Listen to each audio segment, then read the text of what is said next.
Okay, today now we're going to talk about slip stitch. Right here you can see I have my swatch of single crochets. I know it's blurry when I pull out, but you can see I've got my swatch here of single crochets. The slip stitch is kind of weird. It's basically just a non-stitch. It's a way of skipping over real stitches like the single crochet or any others.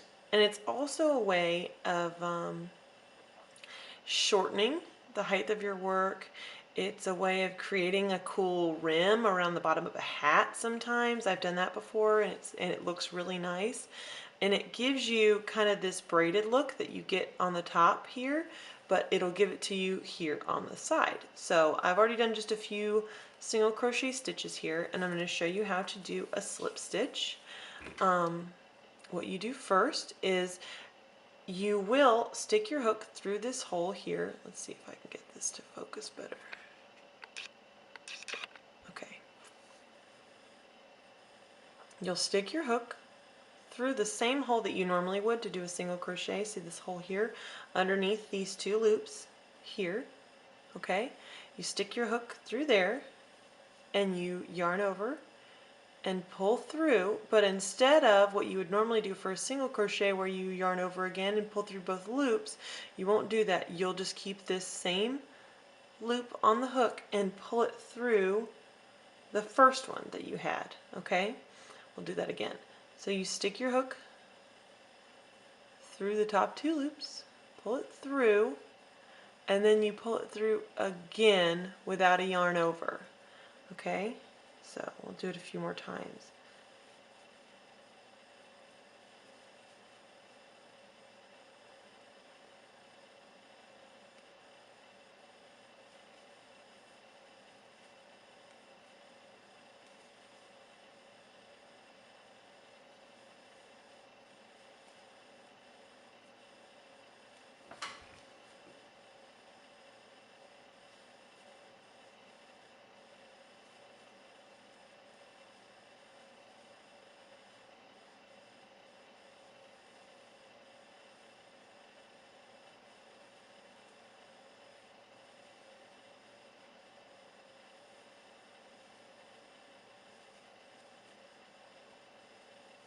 I typically hold my work between my thumb and my ring and pinky fingers, especially since I hold the tension in my index finger. I can free up my pinkies down here, whereas some people who hold the tension down in their pinkies, they can't really use it for much.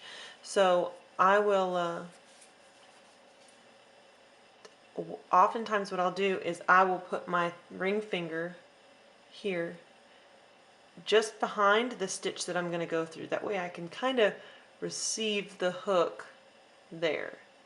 See? So I'll hold it there, that way I know I'm in the right stitch. And here we do it again. Slip stitch. Uh-oh, lost it.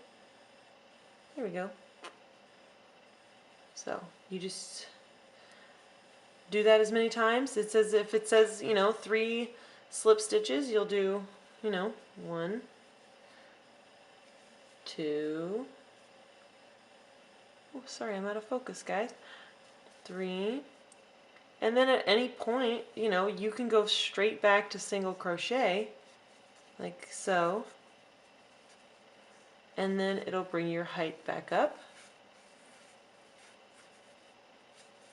So again, see here, this last stitch is always a little weird.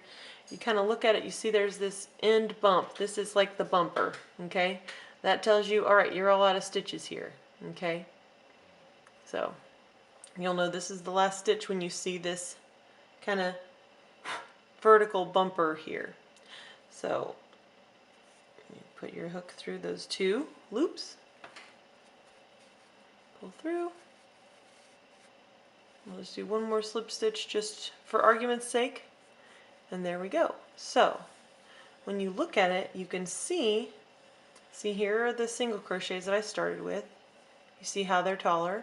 Then you watch it drop down into this valley here. That's how you know you started the the slip stitches. What's interesting about the slip stitches too is you can see, like I've told you before, this kind of braided look. These are our slip stitches, all right? And then since we went underneath the normal 2 stitches that we do right here, you'll also, when you turn it upwards, you can see those stitches because we went underneath them instead of using them like you do with a single crochet. So you'll have 2 of these braids here like this when you do the slip stitch. Well, all right, that's all I've got for you today, and we'll see you next time.